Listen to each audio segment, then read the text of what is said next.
Mwiriwe neza, reka twongere tubasuhuze all pioneers kandi twizera ko mumerewe neza aho muri.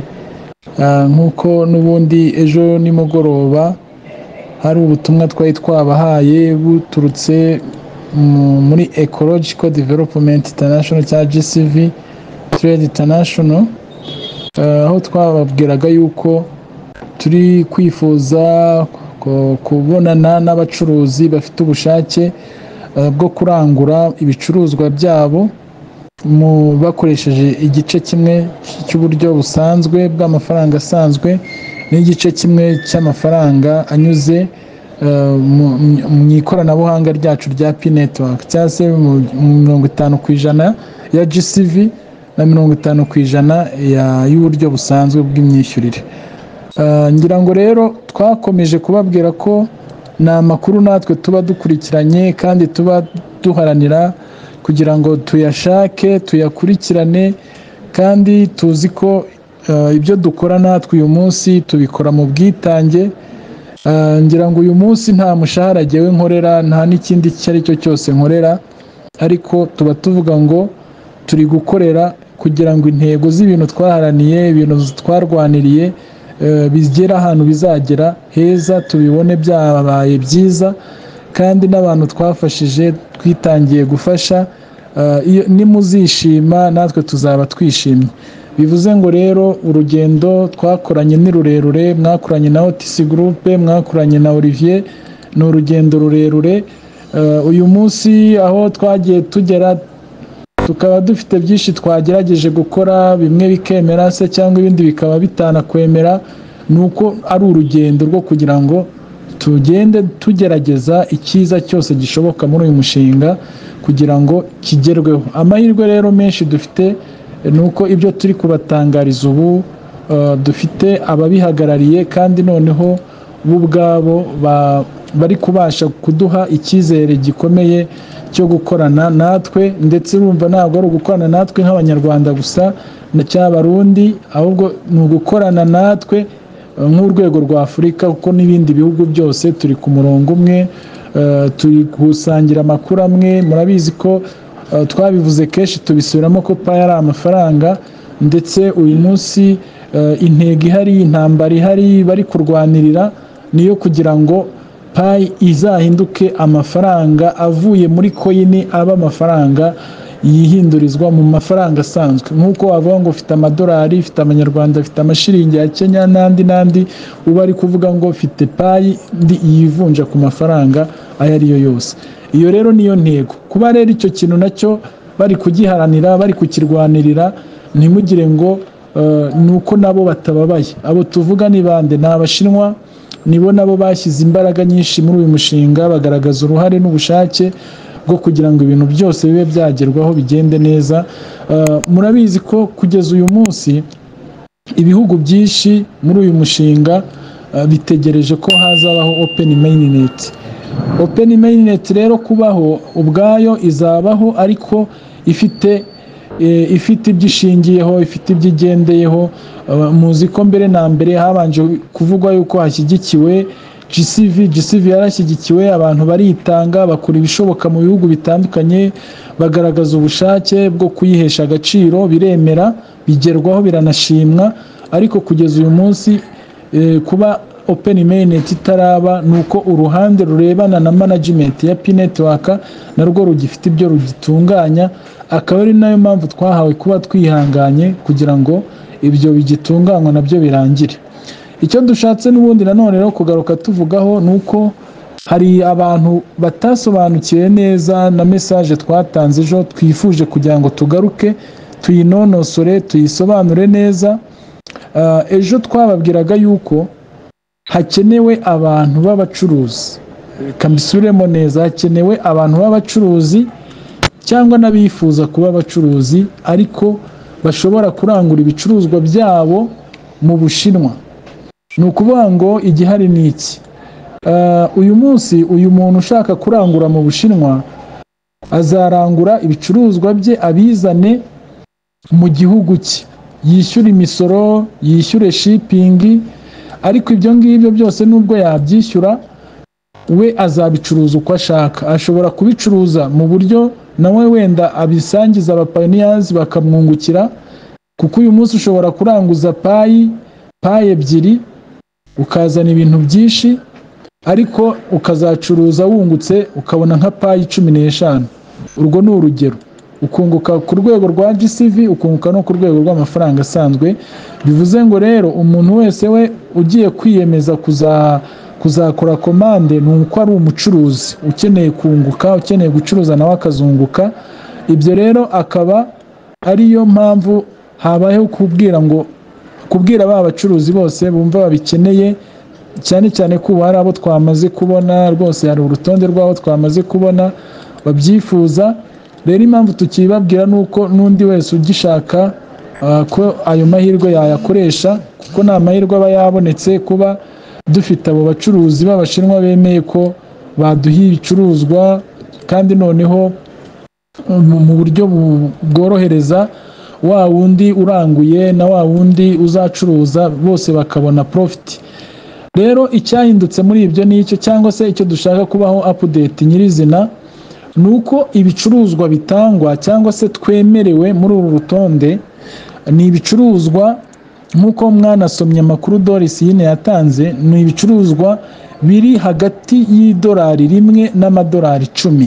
Kambisubiremo, ni ibicuruzwa biri hagati $1 n'amadolari 10. Ngira ngo ukibyumva wagira ngo ni amafaranga make, ariko ni amafaranga menshi cyane.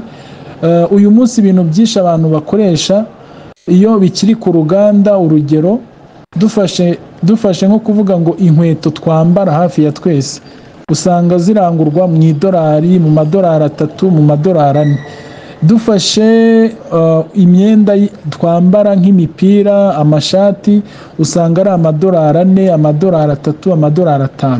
So nukuvuga ngo rero muri favor baduhaye favor yo gukoresha GCV igarukira ku madolari 10. Noneho ubwo nukuvuga ngo ikintu niba cyaba kigura nk'amadolari 10, urumva waba ufite amahirwe yo kwishyura amadolari 5, andi madolari 5 akishyurwa muri GCV. Nguko uko bihagaze, ariko hakabamo kondisiyo ivuga ngo wowe ukeneye kurangura ibyo bintu, murabizi ko nkuko twanabivuze ejo, bamwe bakazana indi myumvire yabo ariko itewe n'ubumenyi babifiteho buke. Nta na hamwe umuntu wakuranguriye cyangwa se wagufashije, wakubereye source of product, ajyaza ngo akwishyurire imisoro cyangwa kwishyurire shipping. Ahubwo ibyo bintu ashobora kubikora mu izina ryawe, ariko ari wowe wabyishyuye. Urugero, mushobora kumvikana igiciro cy'ibyo uzamuzanira, ariko hakiyongeramo n'igiciro cya shipping, cyane cyane ko shipping yo ni amafaranga abarwa iyo umuzigo ugeze muri majerwa y'igihugu. Ntabwo ushobora kumenya ngo shipping yizishyurwa kandi ibiro by'uwo muzigo utarabimenya. Ariko wenda nkatwe dukunze kubikora, hari igihe ukora estimation ukavuga ngo ubwo ngiye kuzanira umukiriya ibicuruzwa, ndabara wenda ko niba CBM y'umuzigo igura amafaranga ya naya, ndabara ko harimo CBM izi runaka cyangwa se ibiro runaka abaye ari nk'indege wakoresheje. Icyo gihe ukavuga ngo bya biciro namuhaye nabariyemo na estimation y'indege, nabariyemo estimation y'ubwato. Icyo gihe bikaguha icyerekezo cy'amafaranga uri bumuce kugira ngo ubariremo iyo shipping, ndetse ukavuga ngo niba ari jye uzabidedwana, byanze bikunze kubidedwana, ubu uzagira abashinzwe kudedwana, aba agent badedwana barishyurwa. Uyu munsi umudedwanuma umwe ababarirwa hafi ku madolari plutôt mu manyarwanda 120 ndumva ariho bigeze.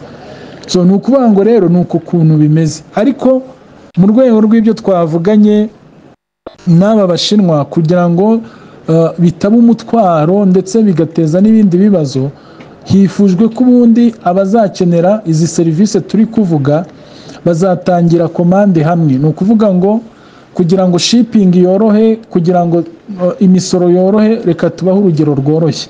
Uyu munsi y'abantu bishyize hamwe bagatumiza kontineri y'ibicuruzwa kontineri ishobora kwishyurwa hagati y'amadolari 1,500 n'amadolari 1,300 gutyo. So ni ukuvuga ngo kontineri iba irimo ibintu byinshi by'agaciro kanini. Ni ukuvuga ngo mushobora kuba ari abantu benshi bishyize hamwe, ugasanga wowe umuzigo wawe nk'uwa miliyoni 3 cyangwa miliyoni 10 ntago uwishyuye shipping irenze amadolari 200 cyangwa 300 kubera mwishyize hamwe kuri ya kontineri. Ugasanga ikigendanye no gupakira umuzigo cyakorohereje kubyerekeranye na shipping. Icya kabiri, icyo gihe hari igihe na babandi bakora dedouanement baba batari buhende cyane kuko baboneye ikiraka hamwe. Ibyo byose rero nibyo turi kwifuza ngo abari interested kuba twamaze kubona n'abandi babishaka, turacyabakangurira kubabwira ko twabahuriza hamwe tukabiganiraho, hanyuma ndetse tukanabereka ibyo bicuruzwa abo bashinwa baduhaye, cyane cyane ko murumva biri mu ngeri y'imyenda, biri mu ngeri y'inkweto, biri mu ngeri y'ibicuruzwa bigendanye n'ibikoresho by'abanyeshuri, amakaramu, impapuro ziriya za papeteri, ibyo bita paper sheet, imprimante, hari amabagisi y'abana ariya bajyana ku ishuri, abana bo muri primaire, bo muri garden, ibintu nk'ibyo. Ubwo turi kubabwira icyerekezo cya sample z'ibicuruzwa bishoboka. Urumva harimo imipira, amashati, inkweto. Uyu munsi dufashe urugero nk'abantu bacuruza za downtown n'ahandi, umuntu aragenda akazana ikiruro cy'imyenda yaranguye nk'amadolari 500 akagicuruza nk'ibihumbi 3 by'idolari, nka miliyoni 3. So bivuze ngo rero ni ubushake bwa buri wese ubifite ku mutima gukora business, cyangwa usanzwe akora business we biranoroshye kugira ngo icyo kintu acyumve neza. Niyo mpamvu tubasaba ngo wowe wiyumvamo gucuruza, wowe usanzwe uri umucuruzi, business iri mu biganza byawe, waranguza miliyoni 3, waranguza 5, waranguza 4, igikuru ibyo uzarangura byose biri mu giciro cya GCV 50% na 50% bya Fiat. So rero twabaha ikaze kuba bikeneye, ngira ngo turacyababwira ko iki cyumweru cyose turaba turi guhuza amakuru ndetse no guhuza ibyo bicuruzwa, ukareba ibyo uri interese, ukareba ibyo ukeneye, hanyuma komande z'abakiriya cyangwa se z'abacuruzi. Birumvikana ko tuzatangira komande iri hamwe kugira ngo bizorohere abandi bose bakeneye ko umuzigo uzabageraho vuba kandi utabahenze. Turabashimiye rero. Andi makuru yo uko agenda aboneka tugenda tuyabaha, kandi tubabwira ngo icyo twaharaniye twese ni ukugira ngo tubone payi yacu iba amafaranga igira agaciro.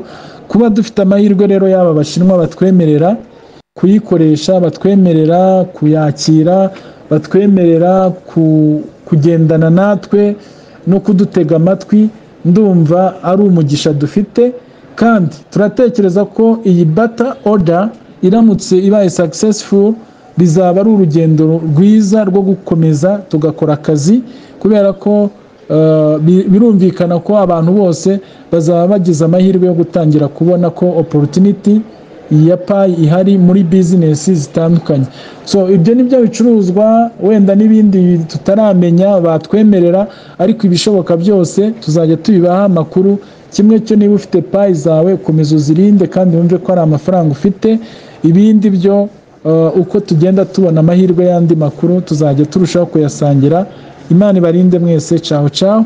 Ni Olivier Baga, update z'amakuru agezweho kuri payi yacu. Murakoze cyane.